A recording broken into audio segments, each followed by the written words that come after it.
topics and opinions expressed in the following show are solely those of the hosts and their guests and not those of W4CY Radio, its employees, or affiliates. We make no recommendations or endorsements for radio show programs, services, or products mentioned on air or on our web. No liability, explicit or implied, shall be extended to W4CY Radio or its employees or affiliates. Any questions or comments should be directed to those show hosts. Thank you for choosing W4CY Radio.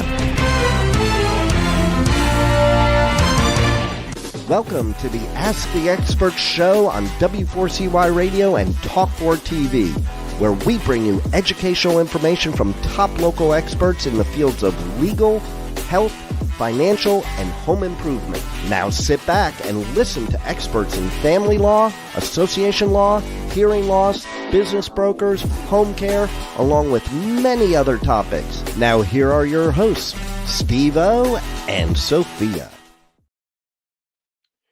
Hey, good morning, Florida. Welcome to another Ask the Expert show, where we bring you the top experts in the field of legal, health, financial, and home improvement. I see, did we lose Ray Rebel? Nope. There he is. Okay. No, you did not. Okay. Hey, Ray, I got to tell everybody, you and I have been doing this for a long time. You started off with our show when we did radio in Tampa, and this show became so important that we extended it throughout Florida. And we did something we rarely do, is we do this show twice a month live.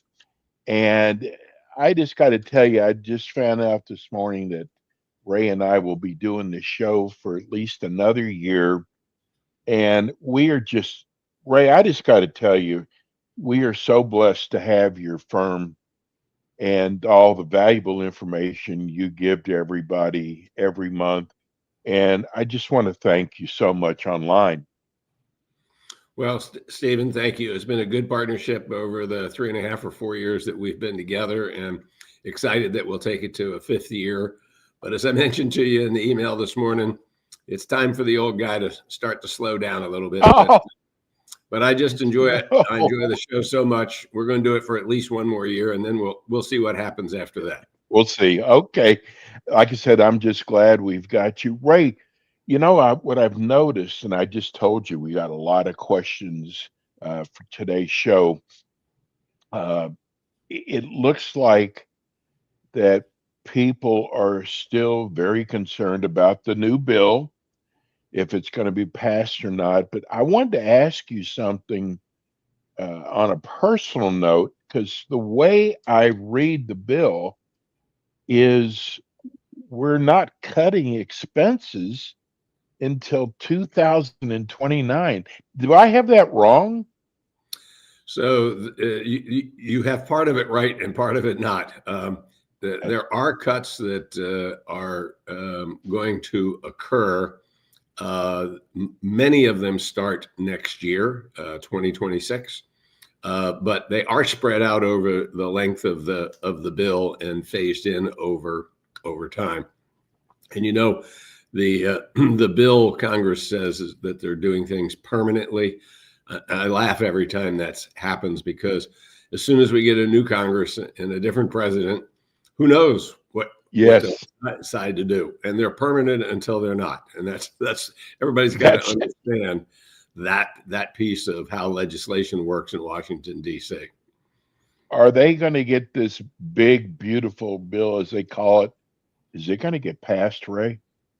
You know, they not only so-called call it, but they actually named the bill One Big Beautiful Bill Act. I mean,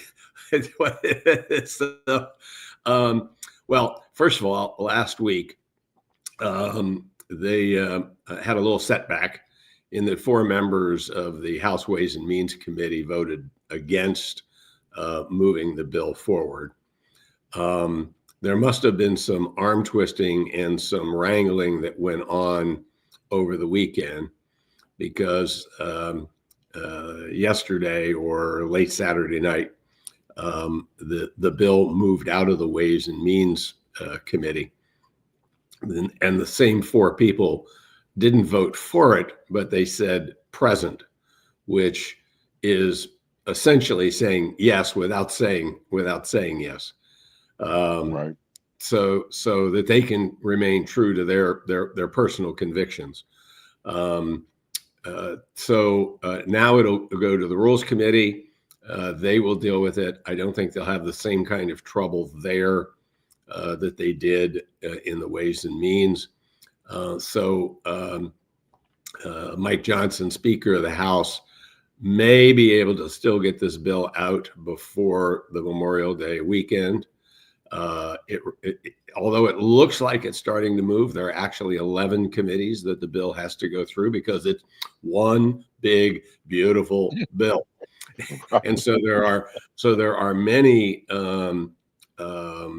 committees that are involved as a result of it, because this is dealing with not only with taxes, but it's dealing with immigration, it's dealing with the debt ceiling. I mean, there's a whole cadre of things that are in the bill. And even then, I being a betting man, Stephen, will guarantee, and I can very rarely guarantee anything, but I'm going to guarantee that the Senate is not going to rubber stamp the House's bill. They're going to make changes to it. And probably the biggest one is in the conversation around the SALT, which is the acronym that is given for state and local taxes, which has been capped at $10,000 since 2017, the act, so 2018 through this year. And that's been bumped up to 30,000 to give some recognition to it. But the Senate would like to see it much higher than that. So I know just in that one area, there's going to be some discussion between the House and the Senate, and there'll be others as well. The hope is to get it done by July, and the July 4th. So, we had Liberation Day on April 2nd this year. We're going to have Independence Day still on July 4th. We haven't changed that date yet. So we'll have to wait and see whether or not Congress can get it through the Senate, and then compromise is done, and then back through the House and the Senate all over again.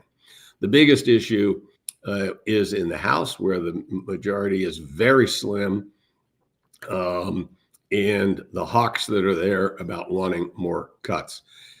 And there are, in this bill, over the next 10 years, about $1.6 trillion of cuts that occur, the largest of which will be coming from Medicaid, not Medicare, Medicaid.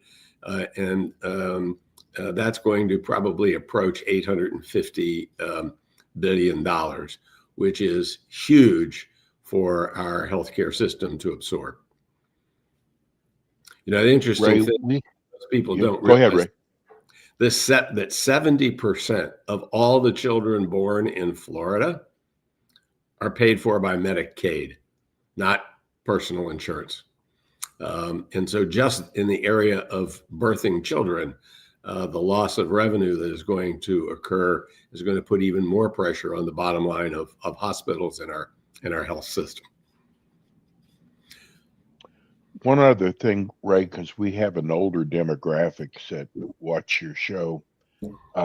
Another big question people have is, what is going on with Social Security and the tax cuts on that? Because from the letters I'm receiving and what I'm learning is it's not going to be a full tax cut for Social Security. I keep hearing the number $4,000. So there is no tax cut to Social Security or Medicare. That's ironclad. That is not going to happen. There was some conversation about making Social Security payments tax-free. Right. And as we've talked about on the show before, that would be devastating to Social Security, because all the revenue that comes from the taxation of Social Security benefits goes back into the Social Security Trust Fund. It does not go into the general fund. And if Social Security, which is planned to run out of money sometime within the next 8 years, didn't have that money, it would happen even sooner. So that was dead on arrival, and you and I talked about that several times. I said that just simply can't happen. What the bill does do, however, is it allows seniors, and the definition of seniors, interestingly, in the bill was not defined, but we're going to assume that means age 65 and above, that they would have $4,000 that would not be taxed.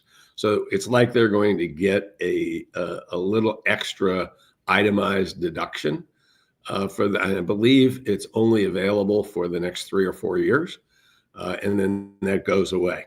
So that was kind of a compromise to not being able to tax Social Security, is to give an extra deduction to not pay taxes on $4,000 worth of income. So thank you so much for clearing that up. We've had so many people write about that. So Moody's downgrade, I told you that was what most people have written about the show today. They downgrade to the U.S. debt, and the 30-year bond is now over 6%. What are the implications of this? Well, first of all, the 30-year bond is over 5%, not over 6%. However, it is possible that it could get there. The big one is if the 10-year Treasury gets to 5, that probably means 30-year bonds will be at 5.5 or 5.6. But if the 10-year gets to 5, then it really begins to compete with the stock market for returns. And it would not surprise us to see, if those long-term interest rates continue to drift upwards, to see the stock market react in a negative way. I don't mean a free fall by any stretch of the imagination, but just less money is going to go to the stock market, and more will end up going to the bond market. A lot of conversation about the downgrade and what does it really mean. Well, here's the interesting phenomena. While clearly we have more debt than is comfortable, at least for me, and I think for a lot of people, so are most of the major countries around the world in a very similar political situation. You can look at Germany, France, you look to China, Japan. All of them have more debt than their economy probably can support, and so the phenomena that somehow the U.S. is not going to be the reserve currency anymore probably is not true. But what is probably true, if interest rates stay here, is that it could reinflate worldwide, which is what governments always want. They want inflation. And why would they want inflation? The reason they want inflation is if you have a 30-year bond paying 5% and inflation is at 2%, well, it doesn't deflate the value of the dollar all that much year over year. But if you have 4 or 5%, then you're paying back into the future with cheaper dollars than what you borrowed at. And so that's what excites governments. And that's the thing that concerns me at this point, is that the governments will look to devalue their currency across the board in order to reduce the burden that exists on the debt. So don't expect a free fall, but we do need to keep a careful eye on interest rates. The good news is, at least, that the inflation rate seems to have settled in at about 2.4, 2.5%, still not at the Fed target of 2%. And so the Fed will have to continue to balance between fighting inflation on the one hand and full employment on the other. And right now their emphasis is on inflation, and that's why they haven't lowered interest rates. If jobs start to be lost and we start to move into a recession, then you could see short-term interest rates start to come back down again. But if that happens, it's probably not until late this year that the Fed will act relative to interest rates and cutting them. Ray, this is probably the best text we've ever gotten in the last 4 years. Wow. This is from Walt. This is from Walt at the Polo Club in Boca. My friends and I sit here twice a month in the bagel room to listen to your show. We have so much respect for your knowledge. Now that you've had time to look at the tariffs, what are your feelings? Do you think they're working? Are they working against us? Wow. Well, Walt, first of all, you're a hit at the Polo Club, right? I'm glad that Walt and his friends at the bagel shop think that it's important enough to enjoy a bagel with us, but that's very nice. Yes. So the tariff. First of all, there is no question that we need to have the world treat us in a similar way to how we treat them with their goods. And I'm all in favor of removing barriers wherever we can and to have totally free trade. That would be the ideal state. The president has announced 25% against Canada and Mexico. He's announced 140% against China. He's backed down from all of those, putting things on pause, which gives us hope that somehow deals will be made during this lull, if you will, this ceasefire in the trade wars that exist at the present time. England has already come to the table and made a deal with the United States. I think that the president will work very hard in the remaining days that are left, which are about 40, to figure out deals with Mexico and Canada. And what I think the linchpin of all of these deals are going to be that part of the deal will be that these other countries will impose the same tariff on China that we agree to place on China, and try to bring China into a world where the reason their goods are as inexpensive as they are is so much of their manufacturing industries are subsidized by the government, and therefore it's hard to compete. So I'm going to be hopeful that there'll be some deals made between now and July 4th, when about the time the 90 days will be over. I think that one by one, everybody will see the benefit of treating each other fairly and equitably. And there is a difference between, equitable and fairness. So we'll have to see how it plays out. But I am not in favor of tariffs, Walt.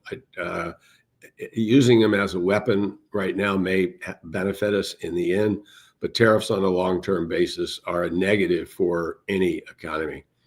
So let's keep our fingers crossed that somehow the president and his emissaries will be able to figure it out with the other countries. Okay, Sally in Palm Beach, I saw a TV show on Sunday morning that talked about investing in the stock market, and the investments can never go down. How do they do this? Sally, I have to tell you, it drives me nuts on those Sunday mornings that I happen to be flipping a channel and run into one of those TV shows. It's very expensive to be on television, which means you need to make a lot of money. And the product that most of them are offering once you go to their office is what's called a fixed indexed annuity, which in and of itself is not a bad product. It does guarantee that your investment will never go down, but there are no guarantees that it is only going to go up unless you're in their guaranteed account. They're very complicated. No way that in the few minutes that we have left this morning that I can unpack all of that for you. But here's the deal. The commission on those kind of products is extremely high, sometimes approaching 10% of whatever you invest. And the surrender period is extremely long, generally greater than 10 years in most cases. And so you just have to be really very careful and fully understand these products before you go out and do it. How are they able to do it? They use options to protect the downside risk. But I will assure you, you do not always get the gain that occurs in the market. And speaking of that, Stephen, I just want to remind everybody that we always offer a 1-hour complimentary consultation in our Tampa or Clearwater office. And if the folks are not in the Tampa Bay area, they can always do it with us by Zoom, as we have clients in over 30 states. And so we venture out to have people give us a call at 727-441-9022. That's 727-441-9022. And just say you want to take advantage of the 1-hour complimentary consultation that you heard about here at Ask the Experts. Ray, with our last few minutes, would you, and you're always so open and honest and humble, tell people why that they should use Provise as their money management company? Well, first of all, I'm sorry. We usually start off, tell people about Provise, but I wanted to end the show with just put it in your own words, because what you do is so important, and the success you've had over the many, many, many years that Provise has been doing this. So the floor is yours for the next couple minutes. Well, quickly said, number one, we act at a fiduciary standard of care, which means we always put your interest first. And we've been that way since the late 80s. So that's number one. You know, whatever advice we give is not in our best interest, unlike those that are selling the annuities we talked about earlier on the TV. The second thing is every one of our advisors has a certified financial planner, CFP designation, which means that we have all gone through rigorous education, exam, et cetera, in order to be representing the gold standard of the financial planning industry. And the last thing, and I say this humbly, although it's going to come across not that way, we're fun people to be with. And we do a very good job working with our clients. So just give us a call, try us, see how it works. No pressure, as you will find out as you come to visit with us. How do people reach you, Ray? Call us at 727-441-9022, 727-441-9022, or go to Provise, PROVISE.com. Ray will be back with us in 2 weeks. Thank you, Ray. Love doing the show with you. Take care.